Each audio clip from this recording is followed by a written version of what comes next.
Well, I just want to thank everybody very much for being here. I wanted to do this. We've had some incredible results. The results have come out, and it's like a different place. It's like a different city. It's the capital. It's going to be the best in the world. We're going to do what you're doing with law enforcement, and very importantly also, we're going to physically do it. We're going back to Congress for some money, and we're going to redo a lot of the pavement, a lot of the medians, a lot of the graffiti's all coming off real fast. It's going to come down real fast.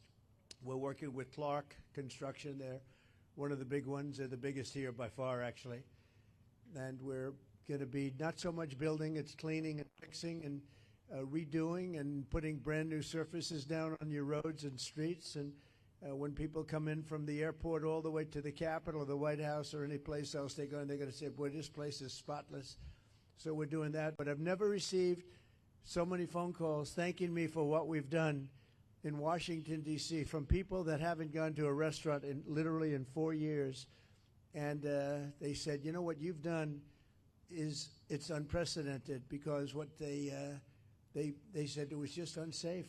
We couldn't do it. We'd go out and you'd see the stories, you'd read the stories, you'd see all of the things that are happening. And they said, we couldn't stand it, sir. And now I take my wife and my kids to dinner. One of them said he's gone out 4 nights in a row, and he hadn't gone out for 4 years. So it's a great tribute to you. And when I look at you people, I understand why, because there's no games, right? We're not playing games. We're going to make it safe. And we're going to then go on to other places. But we're going to stay here for a while. We want to make this absolutely perfect. It's our capital. As far as the country is concerned, we're respected again. We had a country that was laughed at a year ago. They thought they couldn't understand what was happening, and it's about leadership. But we had a country that was a dead country in many ways.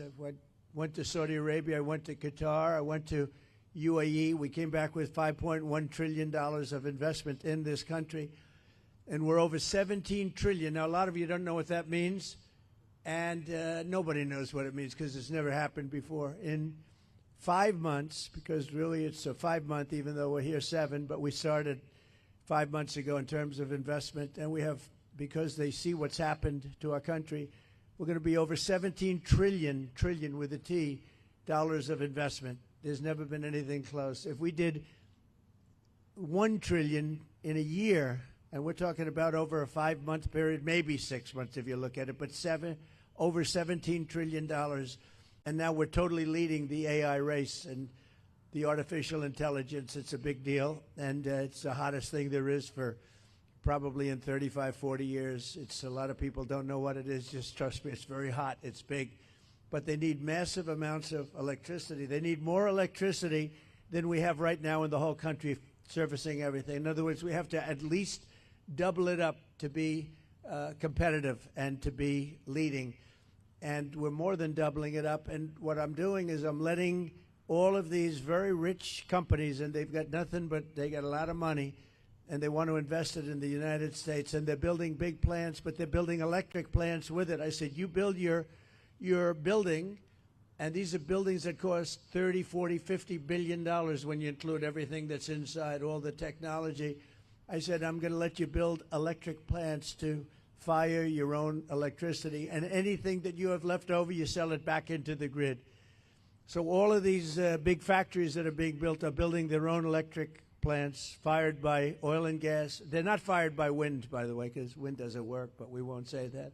It destroys everything. It looks terrible. It's a very expensive form of energy, and we're not doing wind. We're going back to fossil fuel. I hope not too many of you people are going to be upset, but we have to go back to what works. We can't be foolish. I was with all of the NATO leaders a couple of weeks ago, and they are putting up not 2%, but 5%. They said 5% of GDP, that's a lot of money. They'll have trillions of dollars put up. They were putting up 2, but they weren't paying it. Now they're putting up 5, and they're all paying it. And they all said the same thing. They said, 1 year ago, your country was dead. We never thought it was coming back.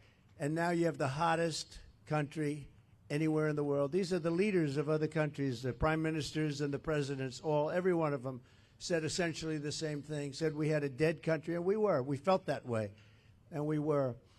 And this place was emblematic of it with the crime, the horrible crime. And, you know, I watch these phony reports. Oh, we were on the way back. They weren't on the way back. It was worse than ever just a short while ago. But now it's going to be, I think now, right now, it's better than it has been in years. And in a couple of weeks, it's going to be even far better than that. One of the things we're going to be redoing is your parks. I'm very good at grass because I have a lot of golf courses all over the place. I know more about grass than any human being, I think, anywhere in the world. And we're going to be regrassing all of your parks, all brand new sprinkler systems, the best that you can buy, just like Augusta. No, it'll look like Augusta. It'll look like, more importantly, Trump National Golf Club. That's even better. But we're going to have all brand new, beautiful grass. You know, like everything else, grass has a life. Do you know that? Grass has a life. You know, we have a life and grass has a life. And the grass here died about 40 years ago. So we're going to be rebuilding all of your parks, and it's going to happen fast. It's going to go up like a miracle. So you do the job on safety, and I'll get this place fixed up physically, and we're going to be so proud of it at the end of 6 months. But let's say at the end of a year, this place will be maxed out in terms of beauty. You'll have all new surfaces. You'll have all new medians. Everything's going to look beautiful. A lot of your signs are going to be taken down. They've been up for 40 years. They look like hell. They're barely standing up. They're falling off their holders. And we're going to have all new everything. And I want to just thank Doug for doing such an incredible job. You've been unbelievable. You're a popular guy. No, he's an amazing guy. He's an amazing guy. Everybody loves him. We love you. And his wife is so incredible. But thank you very much. I appreciate it. And Pam, thank you very much. What a job. People don't realize. They're going to see. She'll go down as the greatest Attorney General we've had. I really mean it, too. And where's my Christy? You're there. Thank you very much. She's been incredible. And she can ride a horse like nobody. She gets on those horses. She rips those horses around. But I want to thank you very much. And Steve Miller, so fantastic. And Todd Blanche, who's been with me so long, and he's one of the best lawyers you'll ever find. And we're having a lot of victories. I had a victory today. You know, they stole $550 million from me with a fake case, and it was overturned. They said this was a fake case. It's a terrible thing. But that's a nice victory, you know. I mean, it's not bad. You know, we all have our limits, but this was a terrible thing that done. It was a witch hunt, and I've had more witch hunts than any human being, I think, in history. And here we are with the President of the United States, so it didn't work out too well for them.